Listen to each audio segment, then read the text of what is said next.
আসসালামু আলাইকুম ওয়া রাহমাতুল্লাহি ওয়া বারাকাতুহু। সকলে কেমন আছেন?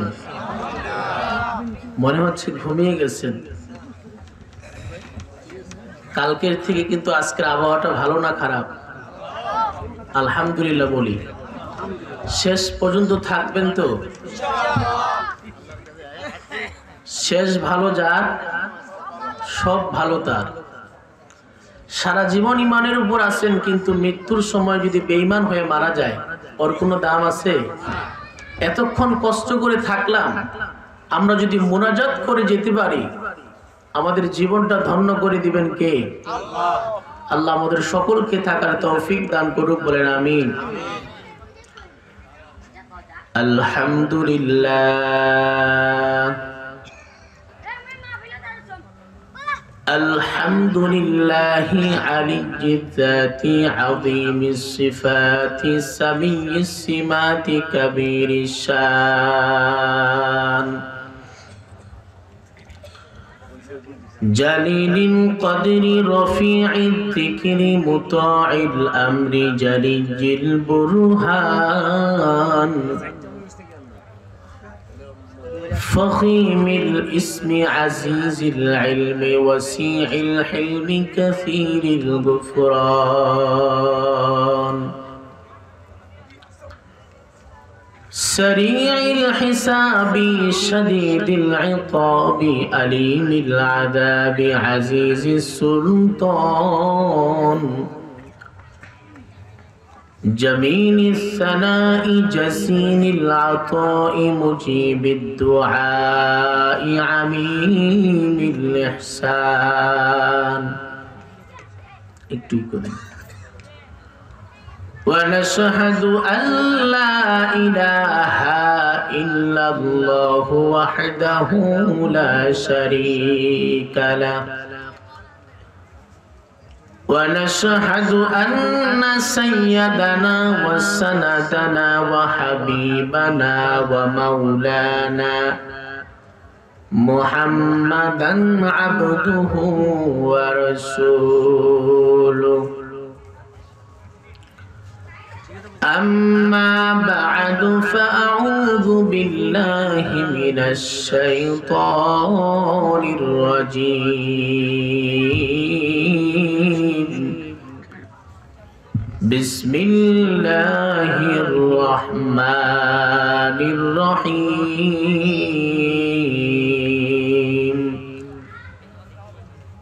وإذا تليت عليهم آياته زادتهم إيمانا وعلى ربهم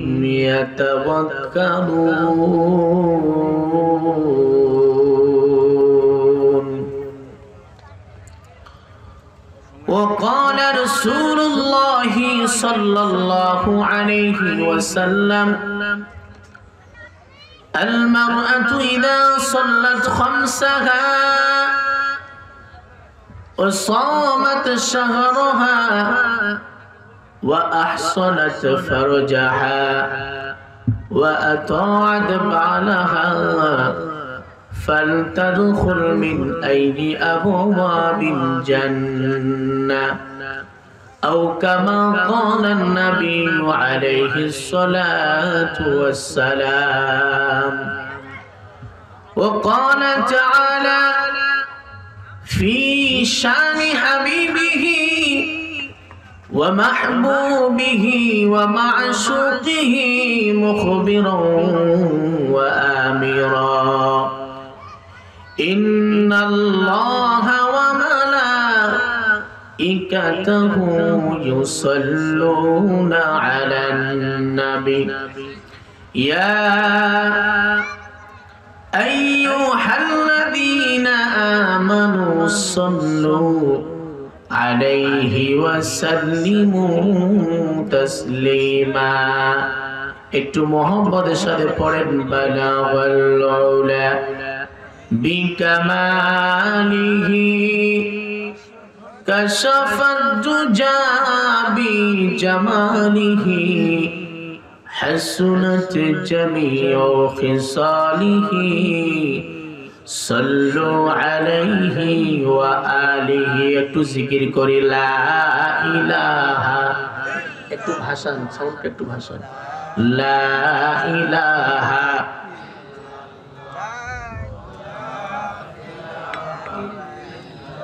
লা ইলাহা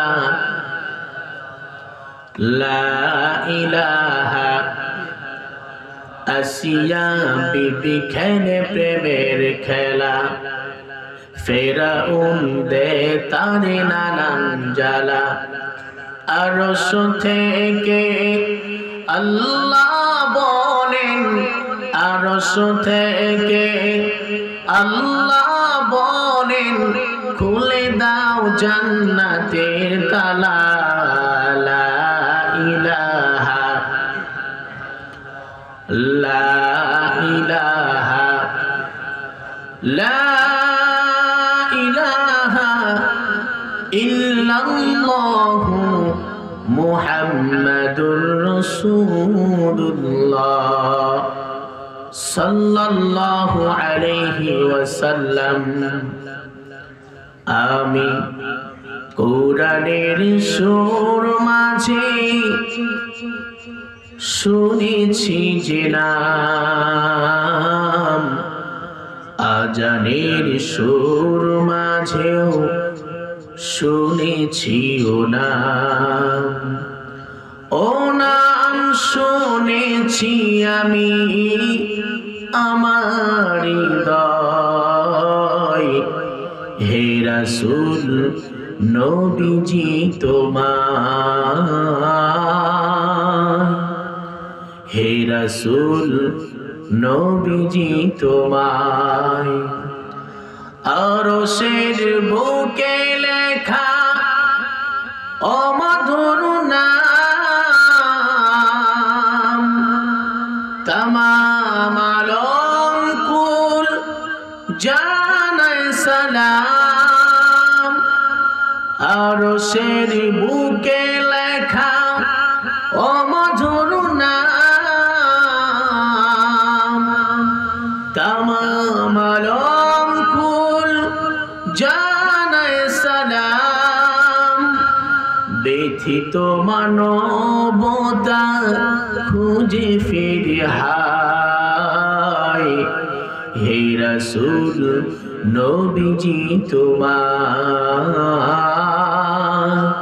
হে রাসূল নবীজি তোমায় আমি কোরআনের সুর মাঝে শুনেছি যে নাম আজানের সুর মাঝেও শুনেছি ও নাম দক্ষিণ রামনগর স্কুল পাড়া জামে মসজিদ ও এলাকাবাসীর উদ্যোগে তাফসীরুল কুরআন মাহফিল অধ্যকার আজকের মাহফিলের সম্মানিত সুযোগ্য সভাপতি সাহেব জনাব আলহাজ মোহাম্মদ আজাদ আলী স্কুল পাড়া সদর দিনাজপুর দ্বিতীয় বক্তা তৃতীয় বক্তা আজকের মাহফিলের সম্মানিত প্রধান অতিথি জনাব অ্যাডভোকেট মোহাম্মদ মোফাজ্জল হোসেন দুলাল প্রধান মেহমান জনাব অ্যাডভোকেট মাইনুল ইসলাম বিশেষ অতিথি জনাব মোহাম্মদ আশরাফুল আলম সামনে উপবিষ্ট এলাকার দিন দরদি ভাইয়েরা পর্দার আড়ালে বসে থাকা মা ও বোনেরা আমরা সর্বপ্রথম সেই মহামণি মহান রব্বুল আলামিনের আলিশান দরবারে শুকরিয়া আদায় করি যে রব আমাদেরকে এই ঠান্ডার সময় কনকনে শীতের সময় যে মুহূর্তে আরামের বিছানায় থাকার কথা সেই মুহূর্তে এই জান্নাতের বাগানের ফুল হওয়ার তৌফিক দিলেন সকলেই খুশি না বেজার একদিন কিন্তু আমাদেরকে এই দুনিয়া ছেড়ে চলে যেতে হবে ঠিক কি না কত ঠান্ডা লাগতেছে আজকে যদি মৃত্যু হয় আমাদের লাশটাকে কবরে রেখে আসবে সেখানে কোনো খেতা বালিশ থাকবে ভাই লেপ থাকবে কিন্তু এই মাহফিলগুলোতে যে আসছি এই শীতের সময় একমাত্র টাকার জন্য আসে নাই, খাওয়ার জন্য আসে নাই, একমাত্র কাকে খুশি করার জন্য আসছি।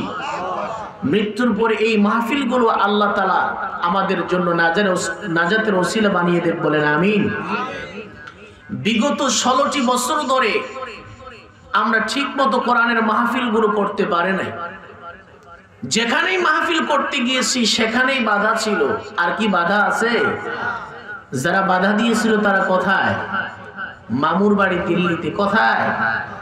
আল্লামা সাইদি বলেছিলেন, যারা আলেমদেরকে ধরতেছো, জেলখানায় ভরতেছো, সময় আসবে এমন পালানোর মতো ইন্দুরের গর্ত খুঁজে পাবে না। তিনি এমন ভাবে কথাগুলো বলেছিলেন, মনে হয় দেখে দেখেই বলছেন। তিনি আরো বলেছিলেন, আমাদের আলেমদেরকে যারা মৌলবাদী বলো, আমরা মূলবাদী গাছের গোড়ায় আছি। আর তোমরা নাস্তিকেরা, বেঈমানেরা, তোমরা আগাবাদী, তোমরা আগায় আছো। আগায় থাকো, পাতা খাও, ফল খাও, সমস্যা নাই। কিন্তু সেখান থেকে যদি বারবার ভ্যাকসি মারো, বাংলাদেশের 16 কোটি মুসলমান গাছের গোড়া ধরে এমন ভাবে ঝাঁকুনি দিবে, মামুর বাড়ি দিল্লি গিয়ে পড়বে। সত্যি ওই 5 আগস্টে বাংলাদেশের যুবকেরা এমন ভাবে গাছের গোড়া ধরে ঝাঁকুনি মারেছে। কোথায় গেছে? মামুর বাড়ি দিল্লিতে গেছে। কোথায় গেছে? কোথায় আওয়ামী লীগ? কোথায় কাদের কাকা? কোথায় গেল ওই জালিমের বড় বড় কথা? ঠিক কিনা? কোথায় আওয়ামী লীগ? কোথায় কাদের কাকা? কোথায় গেল ওই জালিমের বড় বড় কথা? খেলা হবে, খেলা হবে, খেলা হবে বলে কাকা গেল পালাইয়া। হাসিনা পালাইছে হে দেশটা ছাড়িয়া, সৈরাচার পালাইছে হে দেশটা ছাড়িয়া। কথা বলেন ঠিক কিনা? বিগত 15টি বছর ধরে এই বাংলাদেশে সব থেকে নির্যাতিত, নিপীড়িত হয়েছে আলেমরা। আর আলেমদের মধ্যে সব থেকে নির্যাতিত হয়েছে আল্লামা দেলোয়ার হোসেন সাইদি। 13টি বছর ধরে তাকে জেলখানার মধ্যে আবদ্ধ রেখে তারা ক্ষান্ত হয় নাই, বরঞ্চ ইনজেকশনের মধ্যে বিষ মিশ্রণ করে আল্লামা সাইদিকে তারা শহীদ করে দিয়েছে। তারা মনে করেছে একজন আলেমকে শহীদ করে ইসলামী আন্দোলনকে স্তব্ধ করা যাবে, কিন্তু তারা জানে না একজন আলেমকে শহীদ করবে আল্লাহ বাংলার ঘরে ঘরে আল্লামা সাইদির মতো আলেম তৈরি করে দিবেন। ঠিক কিনা? আল্লাহ পাক তাকে শহীদের উঁচু মাকাম দান করুক, বলেন আমিন। আমার ভাইরা, আজকে আমরা এমন একটি কিতাবের আলোচনা শুনতে আসছি, সেই কিতাবটা মানুষের কোনো কিতাব নয়। কার কিতাব? এখান থেকে যখন আলোচনা শেষ হয়ে যাবে আমরা নিজ নিজ বাসায় কিন্তু চলে যাব না? আমাদের আসল বাসা কিন্তু দুনিয়া নয়, আসল বাসা কিন্তু জান্নাত। কারণ আমাদের সকলের পিতা, আদি পিতা আদম, তাকে আল্লাহ জান্নাতের মধ্যে তৈরি করে রেখেছিলেন। জান্নাত থেকে তাকে দুনিয়াতে পাঠিয়েছেন। সমস্ত মানুষ হলো আদম থেকে, আমরাও আদমের সন্তান। আমাদের মূল ঠিকানা কোথায়? জান্নাতে। তো ঠিক তদ্রূপ যে কোরআনটাকে আমরা দেখতেছি, কোরআনটাকে পড়ি, এই কোরআনের বাড়ি কিন্তু দুনিয়ায় নাই। কোরআনের বাড়ি কোথায়? জোরে বলেন কোথায়? কোরআনকে যদি আমরা প্রশ্ন করি, কোরআন তোমার বাড়ি কোথায়? দুনিয়ায় আসার পূর্বে তুমি কোথায় ছিলে? কোরআন সঙ্গে সঙ্গে জবাব দিয়ে দিচ্ছে, বাল হুয়া কুরআনুম মাজিদুন ফি লাউহিম মাহফুজ। জোরে বলি আল্লাহু আকবার। আমি কোরআন, আমার ঠিকানা দুনিয়ার কোনো ঠিকানা নয়, আমার বাড়ি দুনিয়ার কোনো বাড়ি নয়, আমার বাড়ি হলো লাউহে মাহফুজ। জোরে বলি সুবহানাল্লাহ। সপ্তম আসমানের উপরে সিদরাতুল মুনতাহা, এরপর রয়েছে বাইতুল মামুর, তারপরে আছে লাউহে মাহফুজ। সেখান থেকে আল্লাহ রাব্বুল আলামিন তার রাসূলের উপরে 23 বছর জিন্দেগিতে অল্প অল্প করে নাজিল করেছেন কে? আল্লাহ পাক। আচ্ছা বুঝলাম তোমার বাড়ি লাউহে মাহফুজ, তুমি যে দুনিয়াতে আসছো, তুমি কখন আসছো, কোন মাসে আসছো, এই প্রশ্ন যদি কোরআনকে করি, কোরআন তার জবাব দিতে পারে কি পারে না? কোরআনকে প্রশ্ন করি, কোরআন তুমি কোন মাসে নাজিল হয়েছো, কোরআন সঙ্গে সঙ্গে জবাব দেয় শাহরু রমাদানাল্লাযী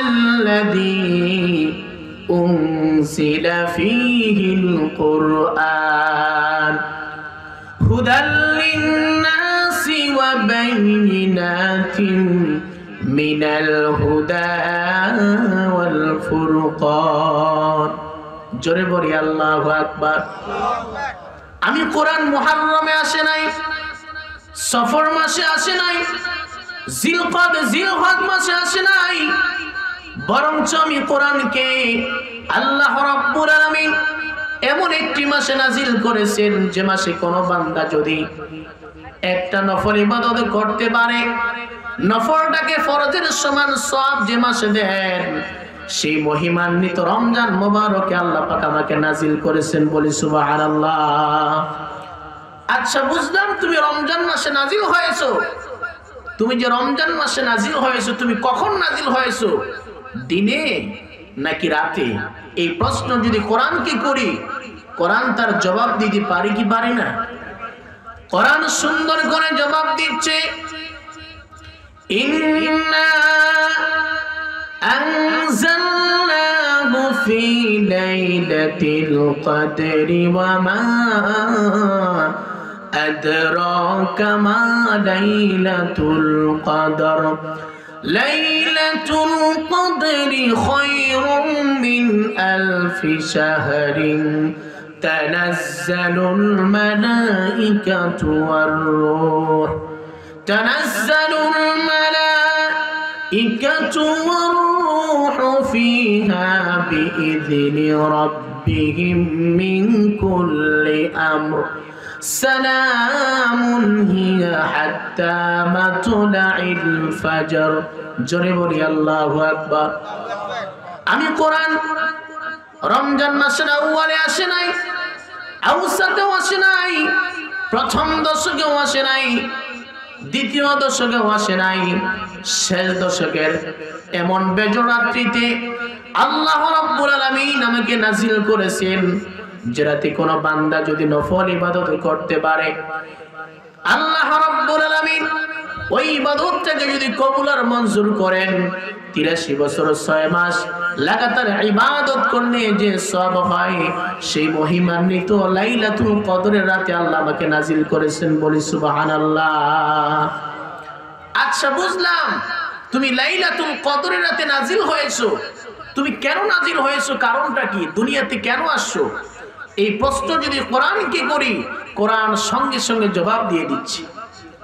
কোরআন বলছে আলিফ লাম রা কিতাবুন আনজালনাহু ইলাইকা লিতুখরিজান নাসা মিনায-যুলুমাতি ইলান-নূর।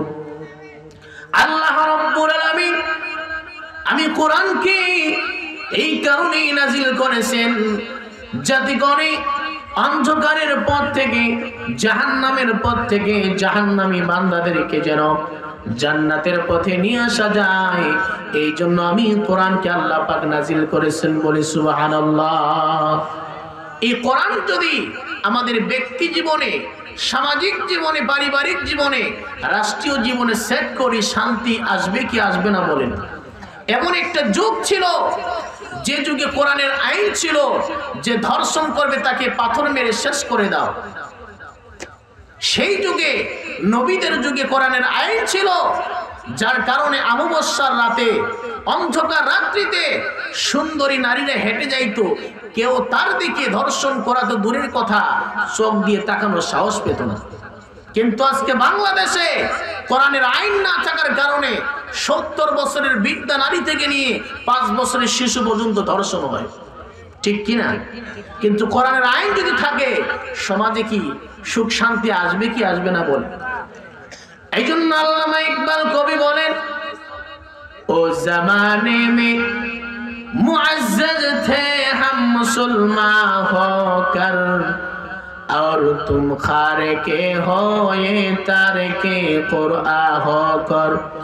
সেই যুগের মানুষেরা কোরআনে কারীমকে তারা তাওজিম করত, কোরআনকে সম্মান করত, কোরআনের আইন তারা সমাজের মধ্যে বাস্তবায়ন করেছিল, চুরির আইন বাস্তবায়ন করেছিল, চুরি বন্ধ হয়েছিল, জিনার আইন বাস্তবায়ন করেছিল, জিনা বন্ধ হয়েছিল। আজকে সমাজ থেকে কোরআনকে দূরে রাখা হয়েছে, ব্যক্তি জীবন থেকে কোরআনকে দূরে রাখা হয়েছে। এজন্যই আজকে মুসলমান লাঞ্ছিত, অপদস্থ, অপমানিত। জোরে কোন ঠিক কিনা? আমার বন্ধুগণ, এই জন্য কোরআনটাকে আমাদেরকে সেট করতে হবে। কোরআনটাকে যদি আমরা বাস্তবায়ন করতে পারি, আমাদের যুগ জীবনে সুখ দিবেন কে বলেন? সমাধান চাও যদি জীবনে মরণে, ফিরে যাও খুঁজে নাও চোখ রাখো কোরআনে, তবেই পাবে সুখ শান্তির ঠিকানা, তবেই পাবে সুখ শান্তির ঠিকানা, যদি মেনে নাও তুমি মনে প্রাণে। সমাধান সমাধান চাও যদি জীবনে মরণে, ফিরে যাও খুঁজে নাও চোখ রাখো কোরআনে। জোরে কোন ঠিক কিনা? এই পৃথিবীতে আল্লাহ রাব্বুল আলামিন মানুষের হেদায়েতের জন্য 104 খানা কিতাব নাজিল করেছিলেন। কতগুলো কিতাব? 104 খানা। 100টা হলো সহিফা, আর 4টি হলো বড় বড় কিতাব, তাওরাত, জাবুর, ইনজিল এবং কুরআন। তাওরাত আল্লাহ তাআলা নাজিল করেছিলেন হযরত মুসা আলাইহিস সালামের উপরে। জাবুর কিতাব আল্লাহ নাজিল করেছেন হযরত দাউদ আলাইহিস সালামের উপরে। ইনজিল কিতাব নাজিল করেছেন ঈসা আলাইহিস সালামের উপরে। আর কোরআনে কারীম নাজিল করেছেন কোন নবীর উপরে? বিশ্ব নবীর উপরে। এই কোরআনে কারীমে প্রায় 25 জন নবীর আলোচনা আছে।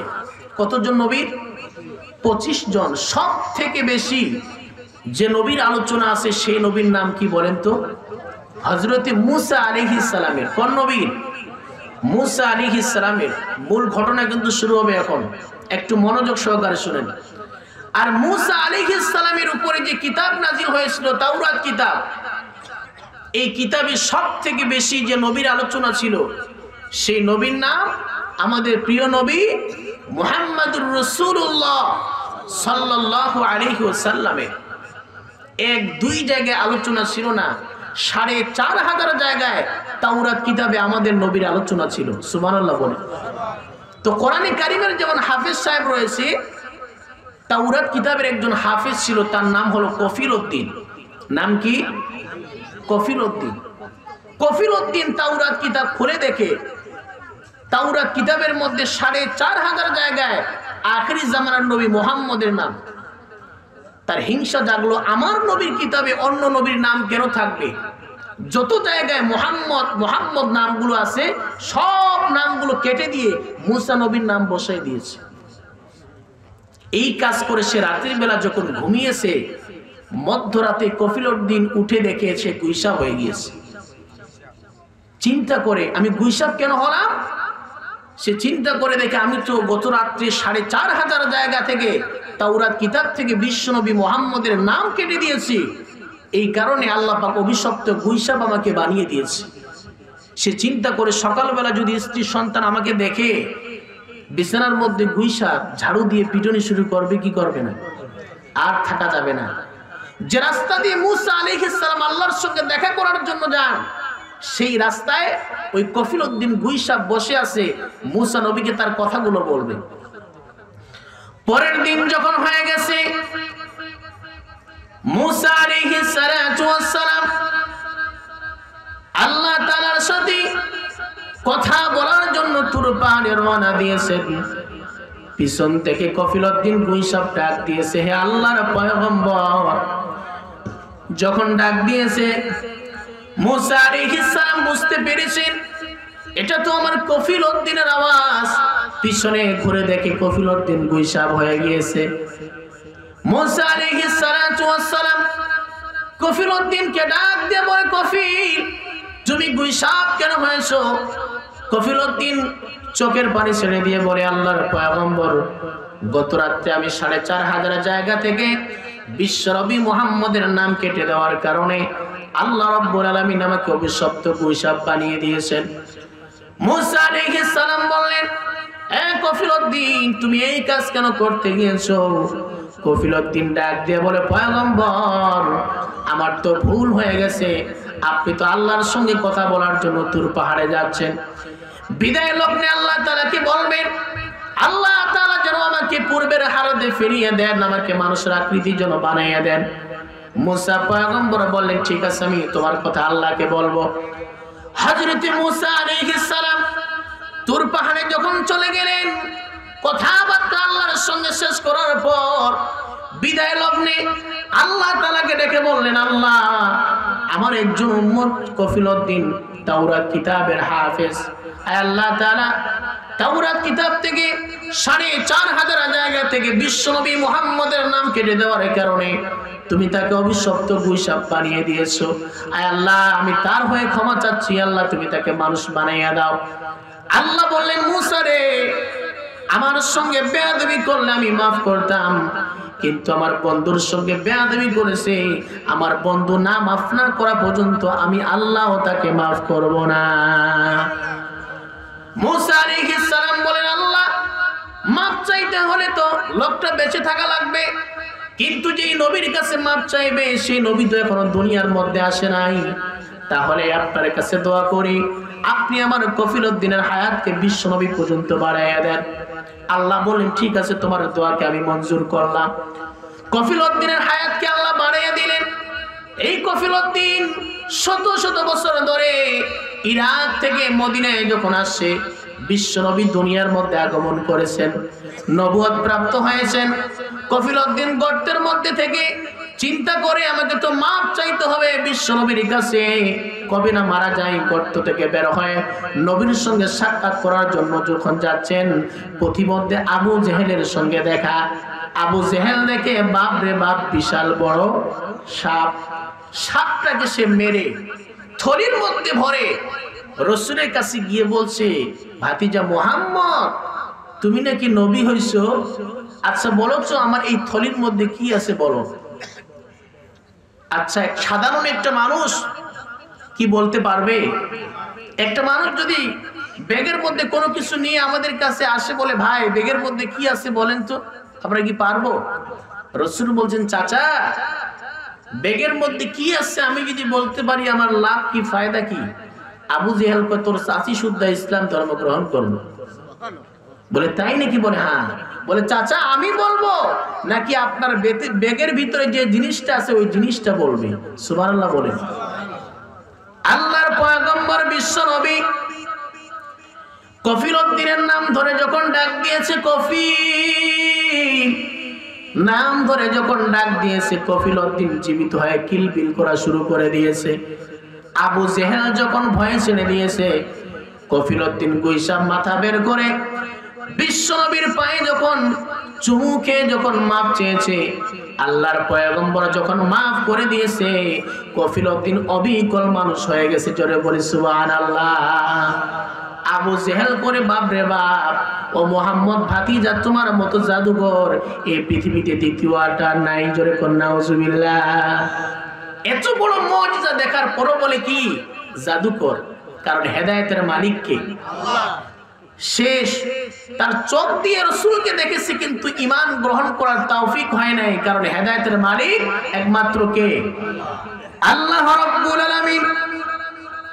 রাসূলকে লক্ষ্য করে বলছেন, হে আমার পয়গম্বর, ইন্নাকা লা তাহদি মান আহবাবতা ওয়ালাকিন্নাল্লাহা ইয়াহদি মান ইয়াশা। হে আমার পয়গম্বর, আপনি যাকে ইচ্ছা তাকে হেদায়েত দিতে পারবেন না। হেদায়েতের মালিক একমাত্র আমি আল্লাহ রাব্বুল আলামিন। হেদায়েতের মালিক কে? যে তাওরাত কিতাবটা আল্লাহ পাক মুসা নবীর উপরে নাজিল করেছিলেন, তার ওজন ছিল 70 থেকে 80 মণ। এই যে কোরআনে কারীম দেখতেছি, কোরআনে কারীমের ওজন কত বলেন তো? 1 কেজিও হবে না। কিন্তু মুসা আলাইহিস সালামের উপরে যে কিতাব নাজিল করেছিল আল্লাহ পাক, তাওরাত কিতাব, ওজন ছিল 70 থেকে 80 মণ। মানুষগুলো ছিল লম্বা লম্বা, 60 হাত লম্বা। আল্লাহ বলেন, মুসা তুমি তাওরাত কিতাবের জামা বানাও। এই কোরআনে কারিমের গেলাফ আমরা বানাই না। আল্লাহ বলেন তুমি তাওরাত কিতাবের জামা বানাও। মুসা পয়গম্বর বলেন, আল্লাহ কি দিয়ে বানাবো? বলে স্বর্ণের বাগ দিয়ে বানাও। বলে এতগুলো স্বর্ণ আমি কই পাবো?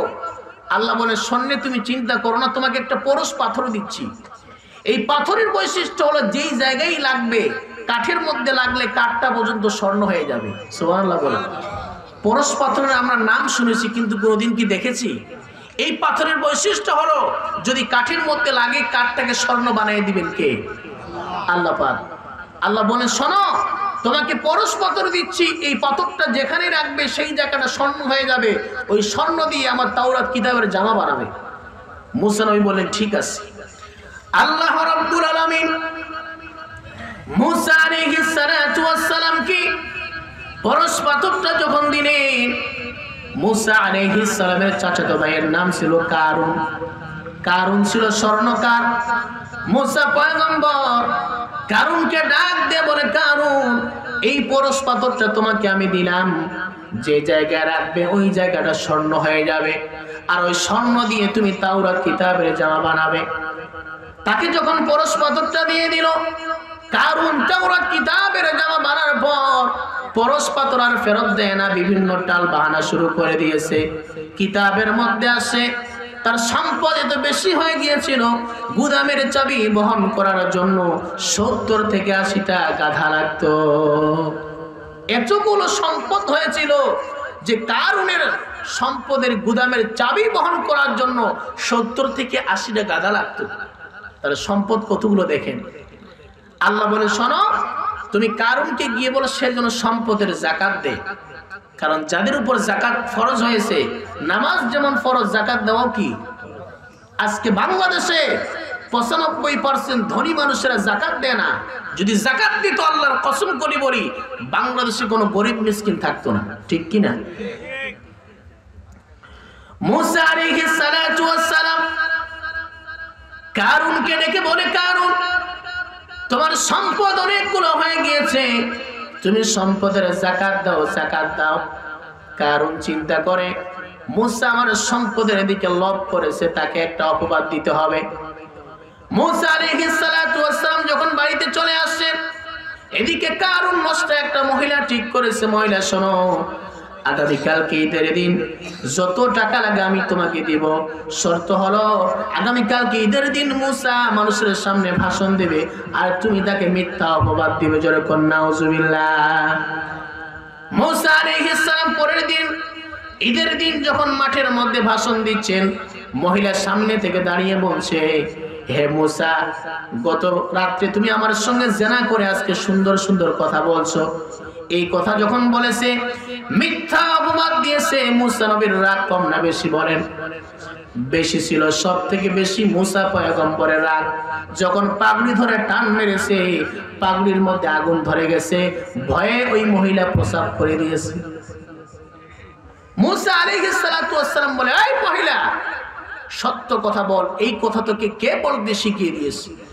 মহিলা থরথর করে কাঁপতেছে আর বলছে, মুসা আমার কোনো দোষ নাই, আপনার চাচাতো ভাই কারুন আমাকে অনেক টাকার বিনিময়ে ঠিক করেছে।